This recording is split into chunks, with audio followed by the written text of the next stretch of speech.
Ito, galing ng Amerika to ah. Finland siya.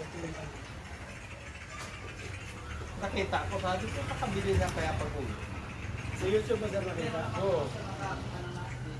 Kaya kinuha ko na yun, yung sa, ano, pagdating ko dito, tumawag na ako. Kasi sa Amerika, hindi pwede yung cellphone. Puro Facebook, Messenger. Ha? Kaya kinuha ko yung number yung sa Facebook. Boy! Pagdating dito, tumawag na ako dito sa cellphone. Pero dito na, maka-register mo yung pangalan mo.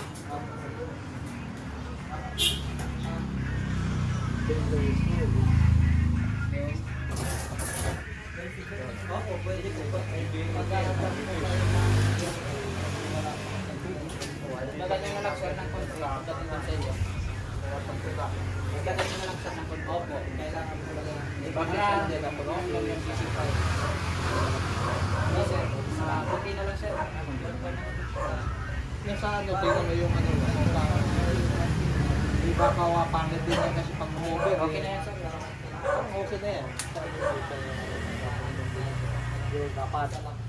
200 liters. Ito, 3 liters na ito ah. Oh, pero hindi niya ano ito. Konting lang, 2-in-1. Kasi baka mag-BBI kasi kayo baka.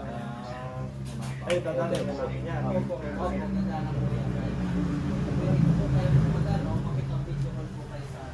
Dagdagan kayo pagdating doon. Kahit sa ano, bibigyan naman po yan ng Dagdagan ko waras ko. 6 months po.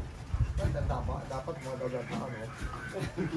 Pero sigurado to sir kasi sa 4 years namin wala man kami mga. Pero sir ako, ito, build ka pa nito. Okay, why? Wala pa kami mga issue ng ano so far sa mga effect ng mga So, walang pag-report sa inyo. ang meron kami about sa ano sa supply ng kuryente sa ano. For example sa Batangas may mga marami kaming kuryente doon na may mga farm. Ang farm nila malayo sa coast ng kuryente. Bibig ka ng ano, yung transformer. Yan ang sabi namin.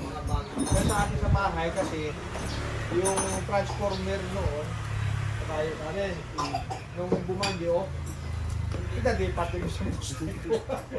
Magandang ko ng 15,000. Dito mo sir makikita ang power supply. Ito yung voltage. Pag mahina siya, nasa below 200. Pero ang supply kasi natin dito, nasa 220. So, dapat, ang motor din natin is 220. So, kung nasa 210, pataas, okay lang. Pag mag 220, kapag mag 200, pababa, hindi siya advisable kasi, opo, pag mababa sa 200, hindi ka rin kasi mabibigay ng capacitor. Pero madali na magpilang ka dito. Opo, marami tayong stock dito. Marami sa hardware yan. Mura lang din ito siya, nasa 200 lang. 200 pesos. Ito na 45 po siya.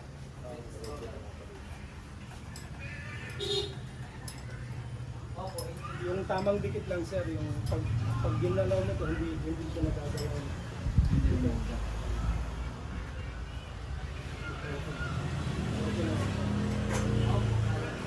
Hindi sobrang dikit siya, kasi pag sobrang dikit siya, kakain yun ng power. Tapos, at the same time, pag ginamit mo na ito ng machine na matagal na ang ginagamit, umiinit kasi ito kasi dalawang bakal siya na umiikot yun.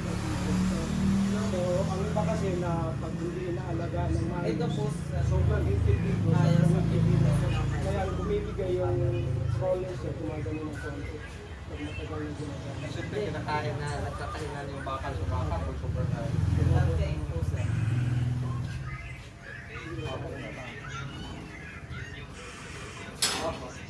Opo, sir. Camera demonstrator po. Para maiuwi na yan sa probinsya. Ingatan lang sir na hindi malagyan ng tapo, mga bolts. Kasi ano yun, pag nalagyan ng tapo, it's either na swimming doon, pag swimming doon tapos hindi napansin, pag malakas ang kuryente ninyo, ang rollers ninyo ang nagkakaroon ng Ito. oh, mayroong kung saan nakasingit ang metal, doon naman sa may malat. So hindi rin pwede ito malagyan ng may asin. Kung ang asin nakahalo sa ingredients ninyo, pwede. Kasi pag pipits ka, dapat may asin. Saka suan. Saka yung molasses. Molasses, pwede yung gamitin mo sa moisture. Kung gagamit ka lang walang isa, huwag ka na doon ang tubig. May molasses. Yun ang binder mo. Kasi yung molasses kasi, yun ang ginagamit ko. May para hindi bumahaw yung tayo lumabot. So, tsaka may paningin sa ano.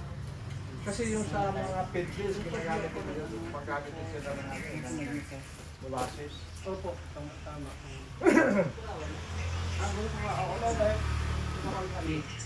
Yung mga tinitimpla dito, yung dahon-dahon na pilipit, yung kakawate ba yun? Ang tawag yung kakawate? Philippines, sarano siya na pampurga. Oo, gagay. Hindi mo siya pwede araw-arawin. Kasi pampurga siya. Dapat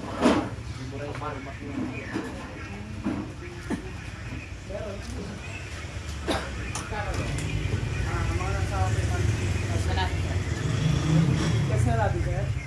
Sige.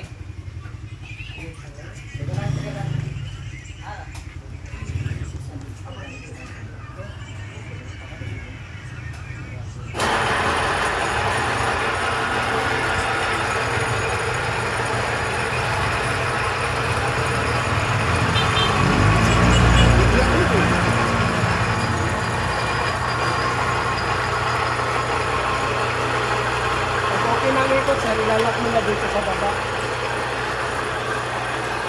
Yung sakda.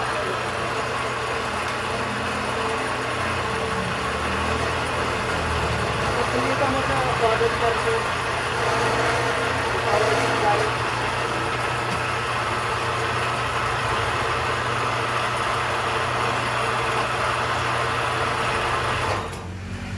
So, walang ano na yan, walang overhead. Meron ng pad dyan. Dito po ang kanya. Pero ang advice namin dyan, wala na po ang life expectancy ng motor natin, 6 years. Opo. Pag naalagaan pa, pwede pa naman. Kasi pag 2 oras na, Kasi ang isang oras, anong model to? 125? Wala na po. Anong model to kuya? 125. Nasa ano yan, 80 to 100 kilos per hour.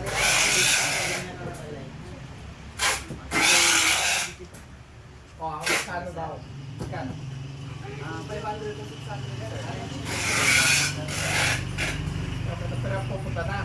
Baka kasama na kayong dalawa dito, sir. So, bigyan mo kami yung mga instructions, di ba?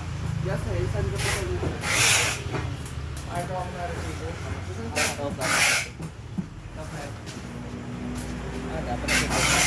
Muscle ako. Hey guys!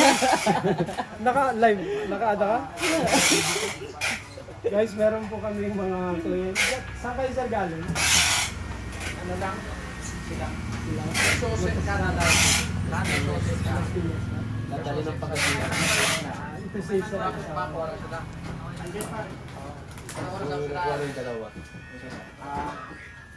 May mga kliyente tayo guys ngayon. Nag-test tayo. Papakita natin ang mga machines na natin.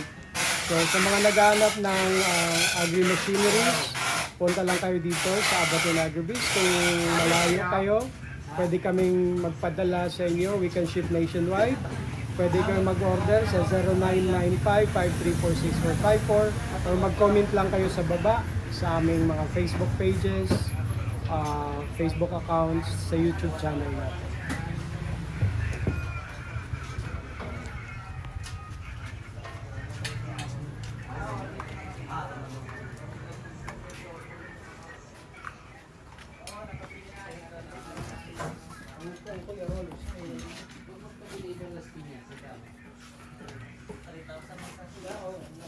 to 3. Pwede din kayo ang mag-book sa lalagyo.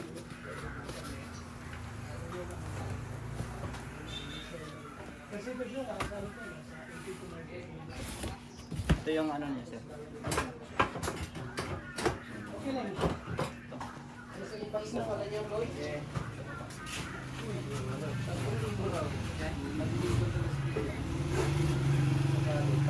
Lagay na to sa box.